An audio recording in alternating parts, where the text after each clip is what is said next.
భూ సమస్యల పరిష్కారం కోసం ప్రభుత్వం భూభారతి తీసుకొచ్చిందని రెవెన్యూ సదస్సుల ద్వారా రైతుల నుంచి భూ సమస్యలపై ఫిర్యాదులు స్వీకరిస్తున్నామని వెల్దుర్తి తహసీల్దార్ బాలలక్ష్మి తెలిపారు. గురువారం రైతు వేదిక ఆవరణలో రెవెన్యూ సదస్సులో పాల్గొన్న ఆమె మీడియాతో మాట్లాడారు. మండల వ్యాప్తంగా అన్ని గ్రామాల్లో రెవెన్యూ సదస్సులు నిర్వహిస్తున్నామని, రైతుల సమస్యలపై ఫిర్యాదులు స్వీకరించినట్లు తెలిపారు. నెల రోజుల్లోపు సమస్యలు పరిష్కరించేందుకు కృషి చేస్తామన్నారు.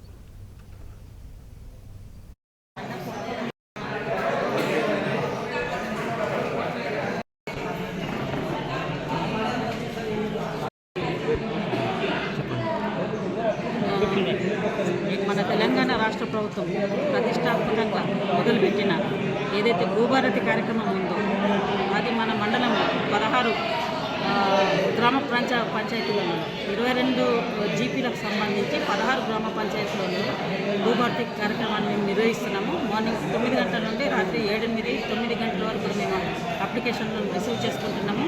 భూములకు సంబంధించి ఎట్లాంటి సమస్యలున్నా కూడా అది పిఓటి కావచ్చు, ఇనాం కావచ్చు, ప్లస్ డేటా కరెక్షన్ కావచ్చు, ఎక్స్టెంట్ మైనస్ కావచ్చు, వీటికి సంబంధించి ఎలాంటి సమస్యనైనా కానీ భూములకు సంబంధించిన అన్ని రకాల అప్లికేషన్లను మేము ఈ భూభారతి కార్యక్రమంలో అన్ని రకాల అప్లికేషన్లను మేము రిసీవ్ చేసుకుంటున్నాము. వాటిని 1 మంత్ లోపల మేము వాటిని పరిష్కారం చూపే విధంగా మేము కృషి చేస్తాము.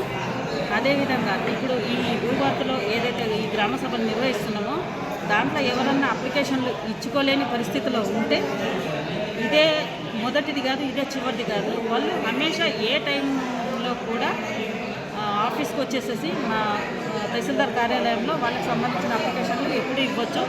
ఇది ఒక్కసారికి అయిపోయేది కాదు, ఇది నిరంతరంగా జరిగే సమస్యనే ఉంది. ఎప్పుడైనా